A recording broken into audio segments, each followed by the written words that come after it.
Asari Dokubo reveals why Buhari's government should not release Nnamdi Kanu, IPOB leader. Welcome to the news and thank you for tuning in to listen.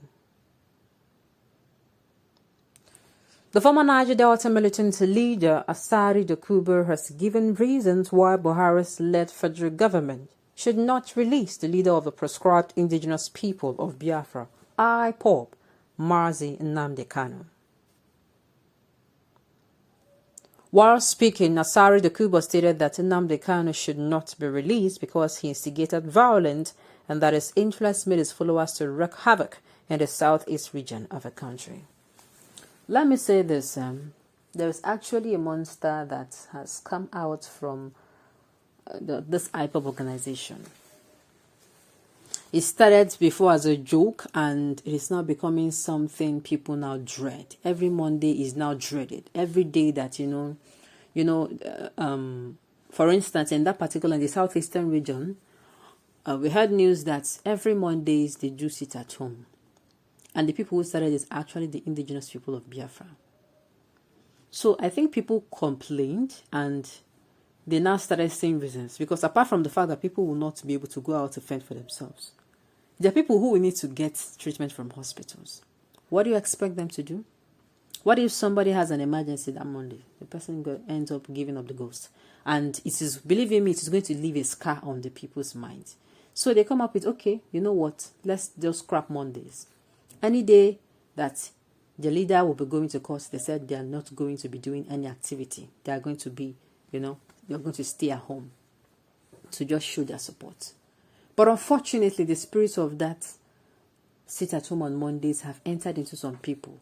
And some people became enforcers of the laws in a very brutal and violent manner.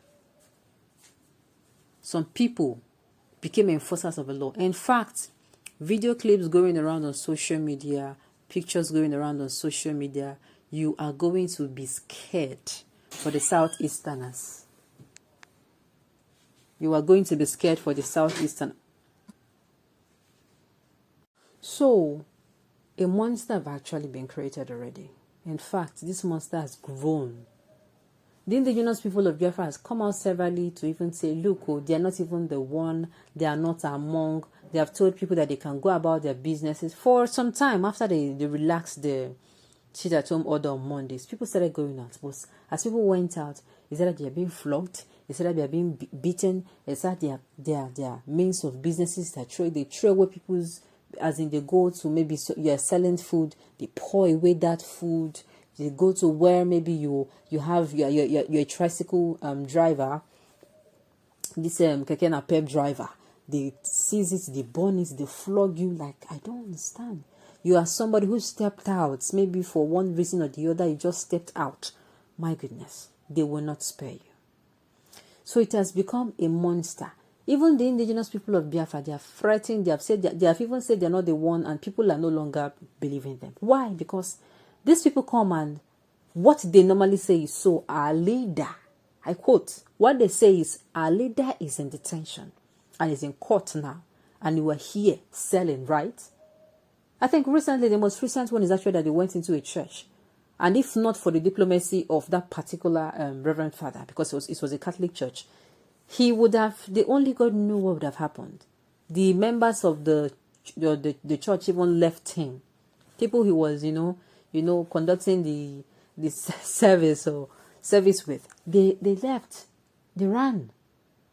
He diplomatically told them that, today that they're praying for, the release of this man. That was when they now said, okay, he can continue, and left. So it is now become a monster for these people. People are still not believing that it is not the indigenous people, especially when these people have experienced firsthand brutality from these people now who are for the so-called sit at home. These people are brutal, very. And I'm saying, how can you take an oath to say you're going to rescue people? Then you're coming out to hurt them. I mean, I'm even saying it is going to even ruin the peoples of others, because they'll be like, okay, the federal government is actually maltreating us, yes. But how painful will it be that after the end of the day, maybe finally, the so-called cessation is granted, the referendum is granted, and everything is done. then the people are now still going to continue to suffer like this. Who will now come to their aid? Some people are already thinking in that direction. So they are shooting themselves in the leg. And it is for this reason that makes, and apart from these things I'm saying, that they are flogging people, people's businesses, banks do not open. Do you know how much they lose? People's businesses, do you know how much people lose? Transport companies, do you know how much they lose on Mondays? If you go and do interview with these people, you're going to understand what this Mondays. You say, hey, this is not Monday. Every Monday. It's not funny. Let's find out what Asari Dokubo has to say. Stay with us. The news in detail. According to Daily Times Nigeria report, the former Niger Delta militant disclosed this in a Facebook Live yesterday.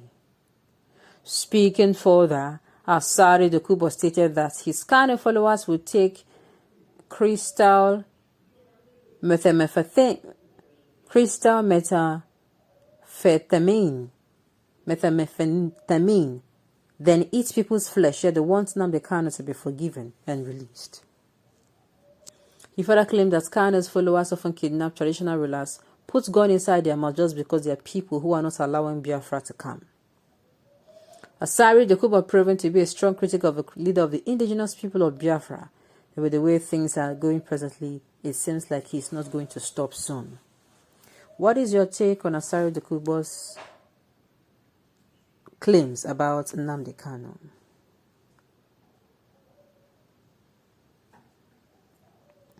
Well,